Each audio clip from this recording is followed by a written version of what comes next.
अस्सलाम वालेकुम, मैं हूं काशिफ बशीर और आप देख रहे हैं all in one by Kashif Bashir YouTube channel. तो आज हम बात कर रहे हैं वो है ENG 201 असाइनमेंट नंबर 1 की। ठीक है, तो इससे पहले अगर आपने अभी तक मेरा चैनल सब्सक्राइब नहीं किया तो प्लीज़ मेरे चैनल को सब्सक्राइब कर लें और बेल आइकन भी प्रेस कर लें। जी, तो चलते हैं आज की अपनी असाइनमेंट की तरफ। तो भाई ENG 201 की जो असाइनमेंट है उसका फ़र्स्ट क्वेश्चन ये है कि उन्होंने हमें कुछ पिक्चर्स दिए हुए हैं, कुछ ग्राफ्स टाइप्स दी हुई हैं। तो उसका उन्होंने हमसे पूछा है कि ये किस टाइप का ग्राफ है। ठीक है, मतलब ये ग्राफ है, उसके बाद उन्होंने ये चार्ट दिया हुआ है, उसके बाद ये ग्राफ है। ठीक है, तो इनका जो है ना वो हमने बताना है कि ये किस किस्म का किस टाइप का ग्राफ है, इस ग्राफ की कौन सी किस्म है। ठीक है, तो ये हमारे पास सबसे जो पहला है, इसमें आपको एक बात और बताता चलूँ कि ये 5 ग्राफ्स हैं और हर ग्राफ के 2 नंबर हैं, मतलब ये आपका 10 नंबर का क्वेश्चन है। ठीक है, तो ये जो हमारे पास सबसे पहला ग्राफ इन्होंने दिया हुआ है, इसे हम नॉर्मली कहते हैं लाइन ग्राफ। ये आप अक्सर टीवी चैनल पे भी देखते हैं मैच के दौरान इस तरह की, और आजकल जो कोरोना चल रहा है उसके हवाले से जब आप टीवी के पे रिपोर्ट्स देखते हैं तो उसमें भी इसी ग्राफ का अक्सर इस्तेमाल नज़र आ रहा होता है। ठीक है, तो ये हमारे पास जो पहला है उसका हमारे पास ऑप्शन है लाइन ग्राफ, मतलब ऑप्शन सी जो है वो इसका ठीक है। ओके, तो उसके बाद हम चलते हैं नेक्स्ट की तरफ। तो भाई ये जो है ये तो आप सबको पता ही होगा, ये भी एक यूजुअल आम किस्म का ग्राफ है। इसे कहते हैं फ्लो चार्ट। ठीक है, ये बिल्कुल एक नॉर्मली आम किस्म का ग्राफ है और इसे हम फ्लो चार्ट कहते हैं। ठीक है, तो ये एंड पे जो है मैं आपको वीडियो डिस्क्रिप्शन में मैं आपको इसका आंसर की भी बता दूंगा। ठीक है, वहाँ तक आप कॉपी कर लेना। ठीक है, उसके बाद हमारे पास ये है, तो इसे हम कहते हैं, ये हमारे पास एक किस्म का चार्ट है। ठीक है, तो ड्राइंग जो होती है, इसमें नीचे ऑप्शन देखें, ड्राइंग जो होती है वो हाथ से बनाते हैं। डायग्राम होती है वो एक किसी भी चीज़ की एक्चुअल फ़ोटो टाइप होती है। ठीक है, उसके बाद जो पिक्टोग्राफ होता है वो भी तकरीबन फ़ोटो से मिलता जुलता होता है। तो ये हमारे पास क्या है, एक चार्ट टाइप आ रही है। तो ये हमारे पास इसमें जो ऑप्शन है ऑप्शन डी शेड्यूल चार्ट, ये हमारे पास इसका ऑप्शन है, मतलब कि ऑप्शन डी। ठीक है, उसके बाद ये जो हमारे पास आ रहा है इसे हम कहते हैं ऑर्गेनाइजेशनल चार्ट। ठीक है, बाकी बार ग्राफ का पता है कि उसमें वो दूसरी चीज़ होती हैं। फ़ोटोग्राफ का आपको पता है।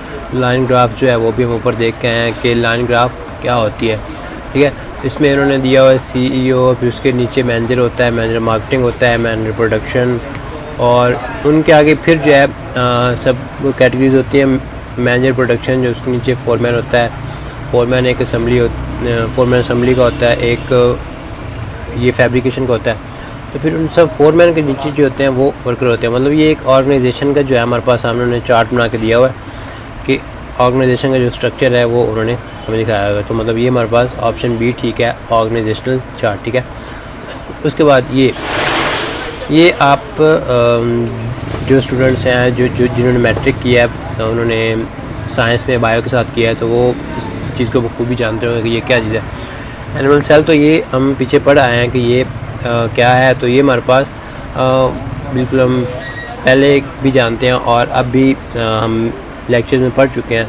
आई थिंक 31st लेक्चर है ENG 201 का। तो उसमें जो है उन्होंने ये दिखाया हुआ है कि ये चार्ट्स का उन्होंने जो है वो टाइप्स बताई हुई हैं। तो वहाँ से भी हम इजीली इसको देख के बता सकते हैं कि भाई ये हमारे पास जो है ये डायग्राम है।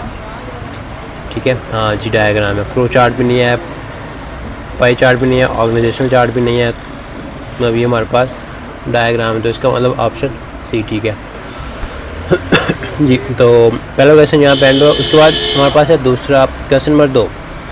तो भाई इसमें उन्होंने हमसे ये पूछा है, हमें वो बता रहे हैं कि फॉर एग्जांपल अगर आप फ़र्ज़ करें कि अगर आप किसी भी एजुकेशनल इंस्टीट्यूट में एज ए लेक्चर काम कर रहे हैं, फॉर एग्जांपल आप स्कूल में टीचर हैं या कॉलेज में एज ए लेक्चर काम कर रहे हैं, तो ये कोविड-19 की वजह से जो है वो हमारी जो वो तमाम चीज़ें जो हैं वो क्लासेस, फ़िज़िकल जो क्लासेस हैं वो ख़त्म हो चुकी हैं, बंद है। तो उन तमाम जो फ़िज़िकल एक्टिविटीज़ हैं उनको हमने वर्चुअल कर दिया हुआ है। ठीक है, तो अब हमारा जो टास्क है वो ये है कि हमने ये करना है कि स्टूडेंट्स जो हैं उनको बजाय इसके कि कैंपस बुलाएं, अपने इंस्टीट्यूट में बुलाएं, वहाँ मतलब स्कूल है तो स्कूल में बुला के उनसे एग्ज़ाम वगैरह लें। इसकी बजाय हमें ये करना है कि हम उनको उनके घर पे ही उनको उसे वर्चुअल एग्ज़ाम लें, ताकि उनका सोशल डिस्टेंस भी कायम रहे और कोविड-19 से भी वो महफूज रहें। तो हमने ये करना है, तो उसके लिए हमने एक कंट्रोलर एग्जामिनेशन जो है उसे हमने फिजिबिलिटी रिपोर्ट देनी है कि भाई इसके लिए हमें ये हमने कैसे करना है, ठीक है। तो ये भी मैं आपको बता दूं कि ये जो है ये फिजिबिलिटी रिपोर्ट जो आपने लिखनी है ये 10 नंबर की है, ठीक है। तो यहाँ पे आपको एक जस्ट आइडिया सोल्यूशन मिलेगा, ठीक है। तो उसके बाद आप जो है ना इसको अपने हिसाब से अपने माइंड से लिखिएगा, ताकि वो प्लगरिज्म का मसला भी ना हो और आपके मार्क्स भी पूरे आएँ, और उसके अलावा आपके नॉलेज में भी इस चीज़ से इजाफा होता है, ठीक है। तो यहाँ मैं आपको कुछ टिप्स दे देता हूँ कि ताकि उसको देख के आप जो है वो बाकी कर लेना। बाकी मैं आपको फिजिबिलिटी रिपोर्ट भी दिखाता हूँ, लेकिन ये जो टिप्स हैं ये सबसे इम्पोर्टेंट है, ठीक है।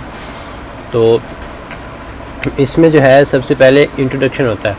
इंट्रोडक्शन में ये होगा कि भाई आपने जो है वो देखना है कि ये कोविड-19 क्या है,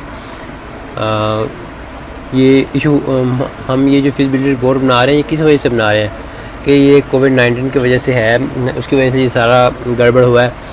तो इसलिए हमने सबसे पहले इंट्रोडक्शन देखना है कि भाई कोविड-19 क्या है, ये किस वजह से है, ठीक है। उसके बाद बैकग्राउंड इंफॉर्मेशन देखनी है हमने, ठीक है। कि उसमें ये आपके सामने है बिकॉज सोशल डिस्टेंसिंग और educational institution has been close.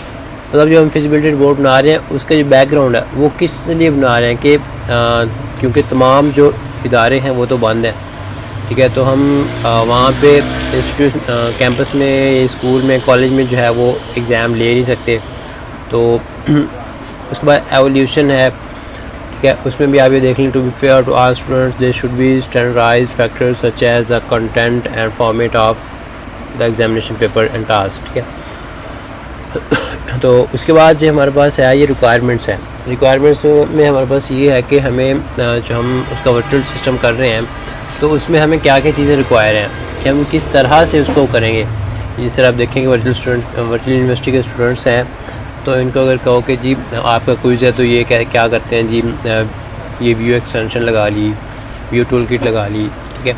तो उससे मतलब ये करते हैं। तो हमने इसके जो फिजिबिलिटी रिपोर्ट है उसमें हमने ये देखना है, उस रिक्वायरमेंट्स में हमने ये देखना है कि ऐसा सिस्टम हम बनाएं कि जो स्टूडेंट्स हैं उनको मतलब कि कॉपी का चांस भी ना हो, कॉपी भी वो ना कर सकें, मतलब कि उसको अच्छे तरीके से, बिल्कुल अच्छे तरीके से हम उसको मैनेज कर सकें, ठीक है।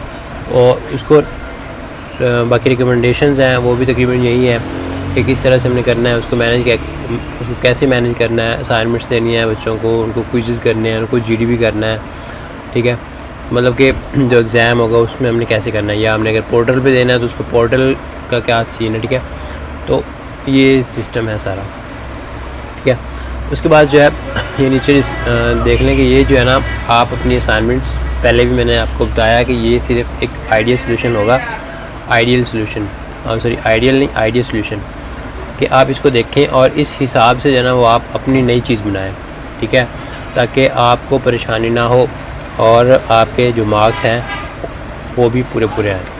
तो एक दफ़ा फिर आपसे रिक्वेस्ट है कि अगर आपने मेरा चैनल सब्सक्राइब नहीं किया तो अभी सब्सक्राइब करें और बेल आइकन भी प्रेस करें ताकि मेरी हर नई आने वाली वीडियो आप तक सबसे पहले पहुंचे, ठीक है।